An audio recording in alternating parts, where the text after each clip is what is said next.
제가 영상 만들기 앞서서 병동 간호사님들께 궁금한 거를 질문 주세요 라고 해서 여러 가지 질문을 받았어요. 그래서 카테고리별로 설명을 조금 드릴 거고,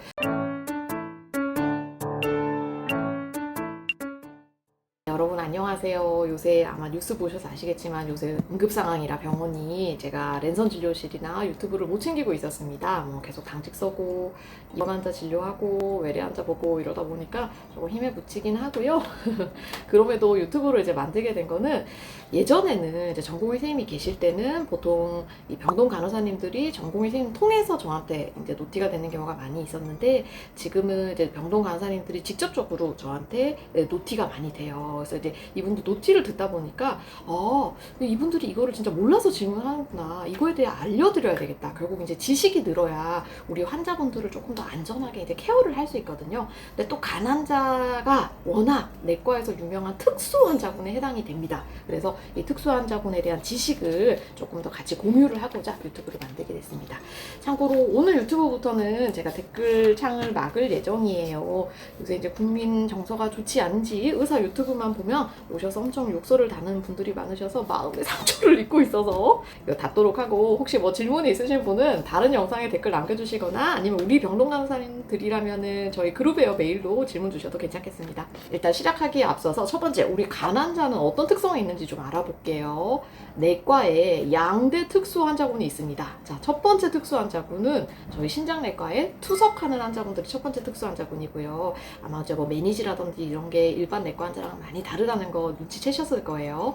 두 번째 특수 환자분들이 바로 제가 보고 있는 간 질환 특수 환자분들입니다. 그래서 이분들은 소위 얘기하는 뭐 패소피지올로지라든지 아니면은 치료 방법이라든지 이런 게 워낙 일반 내과 환자랑 달라서 내가 여기서는 맞다고 생각한 게 이 환자분한테는 틀릴 가능성이 좀 있어요. 그래서 이 환자분에 대한 공부를 꼭 이제 따로 해야 되는 좀 그런 어려움이 있기는 합니다. 그리고 이 간 환자분들은 주로 사회적으로 약간 엄청 부자인 분들은 잘 없으세요. 그래서 사회 경제적으로는 이제 중상위, 그거보다 조금 더 아래 이제 그런 분들이 많고, 그래서 경제적으로 좀 어려운 분들이 많으시다는 것도 좀 특성이고, 환자분들의 성격적 특성은 제가 느끼기에는 정이 많은 것 같아요. 사실 이 환자분들이 정이 많아서 제가 계속 이 분야에 남아있는 이유기도 한데, 처음에는 좀 무뚝뚝하게 다가오시는 경우가 많거든요. 환자가 막 까칠하시고 이거 뭐예요? 막 이러시다가 점점 라포가 쌓이고 친하게 되면은 누구보다도 더 따뜻하게 우리 의료진을 대해주는 환자분들이기도 합니다. 그리고 오늘 제가 영상 만들기 앞서서 병동 간호사님들께 궁금한 거를 질문 주세요 라고 해서 여러 가지 질문을 받았어요. 그래서 카테고리별로 설명을 조금 드릴 거고, 먼저 첫 번째, 전체 간질환 환자군에 대한 개념을 좀 잡고 가도록 하겠습니다.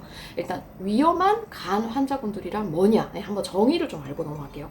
보통 이제 의사들이 위험하다라고 하는 환자군은 급성 간염이 있거나 아니면 간경변증 환자, 이 두 군을 위험하다고 얘기를 합니다. 그리고 간경변증 환자의 위중도, 얼마나 위중한지는 측정하게 되는 게 두 개 도구가 있는데요. 첫 번째가 차일드 퓨라는 도구를 이용하고, 두 번째는 멜드라는 도구를 이용을 합니다. 아마 전공의 선생님도 회진 노트 이런 거에 보면은 차일드 퓨나 아니면 멜드 이런 게 점수가 좀 적힌 적이 있을 거예요. 차일드 퓨 같은 경우는 5가지로 측정을 하게 되고요. 간성내증이 있냐, 복수가 있냐, 항달 점수가 얼마냐, 알부민 점수가 얼마냐, PT 점수가 얼마냐, 이렇게 5개로 되고, 이게 이제 항목이 제일 낮은 게 1점, 항목별로 제일 높은 게 3점이에요. 그러니까 차일드 점수는 5점에서 15점까지 이렇게 쭉 나눠집니다. 그러면 이제 5점부터 15점까지 있을 때 5점과 6점은 차일드 A라고 얘기를 하고요. 7점, 8점, 9점은 차일드 B라고 얘기를 하고, 차일드 10점, 11, 12, 13, 15, 그러니까 10점이 넘어가는 환자들은 차일드 C라고 얘기를 합니다. 보통 우리가 차일드 A는 굉장히 기능이 좋은 간경화라고 생각하면 되고, 차일드 C는 굉장히 기능이 안 좋은 간경화라고 생각하시면 되고, 차일드 B는 조금 뭐랄까 위기에 서 있는, 그러니까 간 기능이 조금 더 나빠질 수도 있고 좋아질 수도 있는 중간 단계 간경화로 생각을 하시면 되겠습니다. 자, 다음에는 이제 멜드라는 점수도 이제 또 간 기능을 평가하는 지표 중 하나인데요. 멜드는 인터넷에다가 멜드 계산기 이렇게 치면 이렇게 많이 나옵니다. 그래서 멜드 점수는 투석을 하는지, 크레아틴 점수가 얼마인지, 빌리루빈 점수가 얼마인지, PT가 얼마인지에 따라서 점수가 나오고요. 이게 보통 한 20점 넘어가면 이제 간 기능이 굉장히 좀 안 좋구나 라고 얘기를 하게 되고, 뒤에 얘기 드리겠지만 바로 이 메일드 점수가 우리 간 이식을 받게 되는 순위를 결정을 하게 됩니다. 그래서 앞서 얘기 드린 이제 차일드 A, B, C에서 차일드 C는 당연히 이제 좀 위험한 환자군이고, 그 외에 또 어떤 환자분들이 위험할 수 있냐, 간경화에 의한 합병증이 있는 환자들이 위험한 환자에 해당이 됩니다. 간경화에 의한 합병증으로 보통 의사들이 평가를 하는 거는 황달이 있다. 여기서 황달은 빌리루빈 점수가 한 5점 이상일 경우에 황달이 있다고 얘기를 하고요. 복수가 그레이드 2 이상 있다. 이제 복수의 그레이드는 1, 2, 3로 나눠지는데 1은 초음파 보이는 살짝 정도 있는 경우에 이제 2부터는 밖에서 봐도 좀 불러 있는 경우, 3는 이제 진짜 막 임신한 것처럼 많이 나오신 경우고요. 그리고 정맥류 출혈이 있는 경우에도 위험한 환자라고 평가를 합니다. 근데 이게 내시경에서 출혈은 아니고 그냥 정맥류만 있는 경우도 있는데, 그런 환자는 위험한 환자 아니고요. 정맥류 출혈이 아예 현성으로 발생한 경우는 위험한 환자입니다. 그리고 간성뇌증이 지금 와 있는 사람, 헛소리 하시고 주무시고, 그래서 뭐 차일드 C 환자 아니면 이렇게 간경화 합병증이 있는 환자는 위험한 환자다라고 인식을 하시면 되겠습니다. 네, 이제 첫 번째 카테고리 B형 간염, C형 간염부터 시작을 하도록 할게요. 자, 첫 번째 질문입니다. B형 간염 환자 치료제 종류, 선택 기준과 사용은 어떤 시기에 어떤 환자한테 적용을 하나요? B형 간염이라고 다 사용하지는 않는 것 같아서요 라고 얘기를 하셔서요. 자, 일단 저희 최근에 많이 사용하는 B형 간염 약제는 거의 이렇게 4개입니다. 엔테카비어, 바라클루드 계열, 테노포비어 DF, 비리어드 계열, 테노포비어 AF, 베물리드 계열, 그 다음에 베시포비어, 베시보정, 이렇게 4가지를 거의 초치료로 많이 사용하고요. 이게 이제 국내 보험 기준에 이런 사람들에게는 급여 기준을 해주세요 라고 기준이 딱 되어 있습니다. 그래서 제가 요거 이제 기준을 갖고 왔는데요. 지금 보시면 HBE 항원이 양성인 환자는 DNA가 2만 이상, HBE 항원이 음성인 환자는 2,000 이상인 환자, 그러니까 기본적으로 DNA가 일단 높아야 돼요. 두 번째는 이제 간 기능으로 넘어갑니다. 엔드 조건이에요. AST나 ALT가 둘 중 하나가 80만 넘어가면은 B형 간염도 많고 80 넘어가면 바로 항바이러스에 쓸 수 있어요. 혹은 AST나 ALT가 40보다는 높은데 80은 안 돼요. 그럼 이제 그런 환자의 경우에는 파이브로 스캔 검사를 하던가 아니면 간 조직 검사를 해서 실제 F2 이상으로 약간 굳어 있던가 염증이 좀 있다는 소견이 나오면 항바이러스를 쓸 수가 있습니다.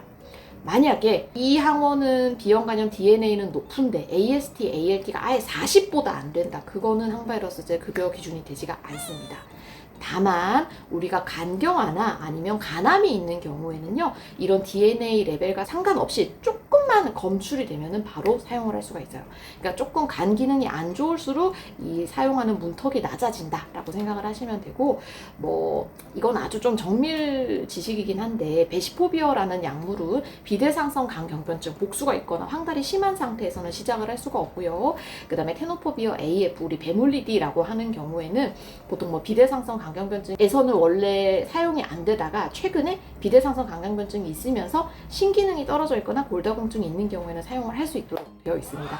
이것까지는 기억하실 필요 없을 것 같고, 어쨌든 최근에 많이 쓰는 약제는 한 4개 정도가 있고, B형 간염 DNA가 높고 간 수치 AST, ALT가 높은 사람한테 급여가 된다라고 알아두시면 될 것 같아요. B형 간염 두 번째 질문 또 거의 비슷한 것 같은데요. 항바이러스 제제는 어느 정도 병증이 진행된 상태일 때 복용을 시작하게 되는지, 이게 이제 앞서서 얘기 드린 거고요.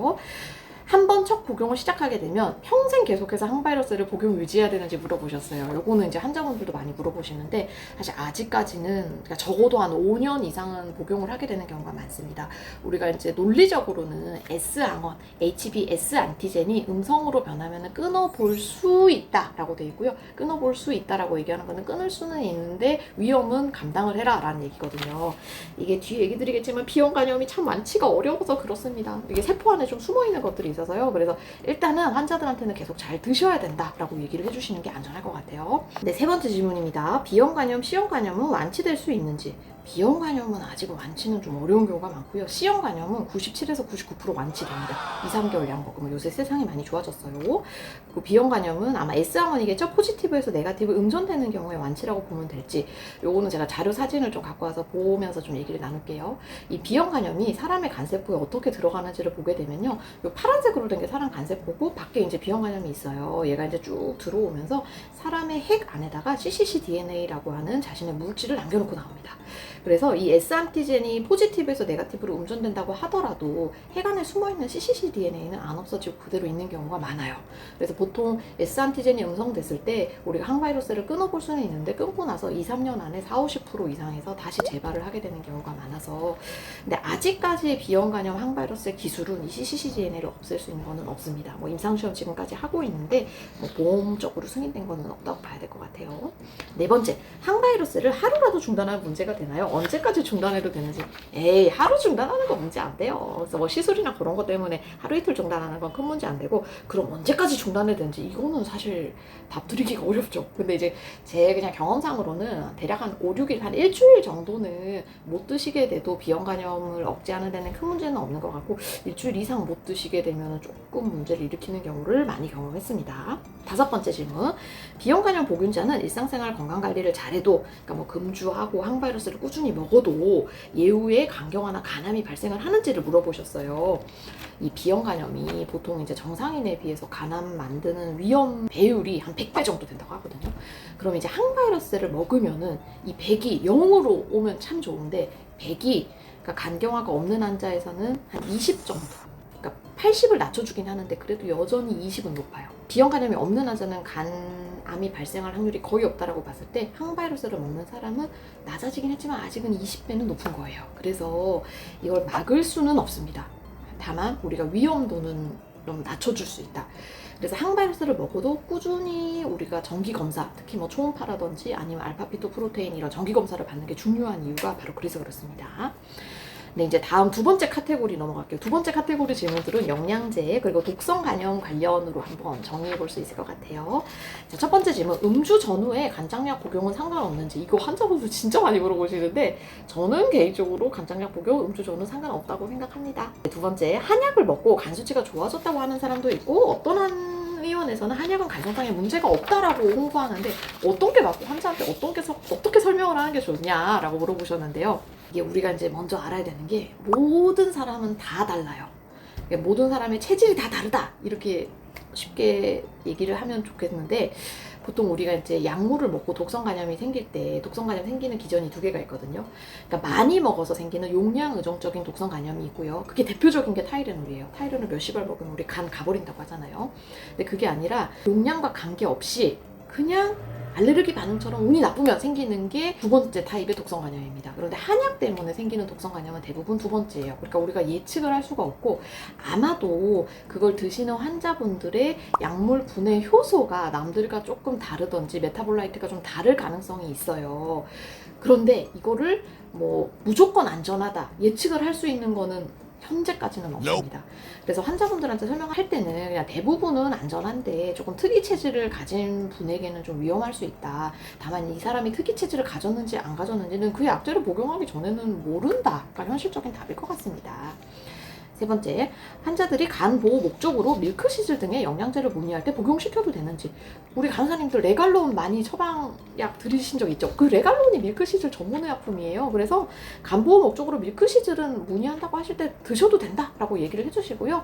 보통 문의가 많이 오는 약제들이 제가 여기 정리해봤는데, 밀크시슬, 멀티비타민, 오메가3, 유산균 이런 건데, 걔네들은 다 드셔도 된다고 얘기를 좀 해주시고요. 그거 말고 이제 막 굉장히 복잡한 그 건강보조 식품들이 있어요. 그거는 제가 유튜브에다가 영부인이라고 영양제 성분별로 올려놓은 거 있으니까 그거를 아마 좀 참고하시면 좋을 것 같습니다. 자, 네 번째, 간 기능 상승 시에 건강보조식품 밀크시즐 보조약품은 간에 어떤 영향을 주는지. 이것도 이제 비슷한 건데, 근본적으로 밀크시즐은 간 보호 효과가 있다. 그러니까 AST, ALT를 좀 떨어뜨려 준다라고 생각을 하시면 되겠습니다. 그래서 복용하는 데는 문제는 없고, 근데 이미 뭐 레갈론이라든지 고덱스라든지 펜넬 이런 걸 드시고 있는 분은 더 좋은 전문의약품 형태의 밀크시슬을 먹고 있기 때문에 개인적으로 더 밀크시슬 살 필요는 없는 거예요. 중복이 되니까요.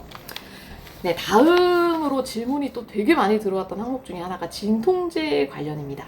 네, 리버 환자가 복용하면 안 되는 진통제가 있나요? 시중에 판매하는 약제 및 원내 사용하는 약제에 대해서 궁금합니다. 환자분들이 퇴원 후에 문의 전화가 많이 옵니다. 두 번째 질문, 간 수치 상승한 환자가 피해야 할 계열의 약물은 뭐가 있나요? 간경화 환자에게 특별히 투여되어서는 안 되는 약이나 주사가 있나요? 이렇게 질문 주셨고요.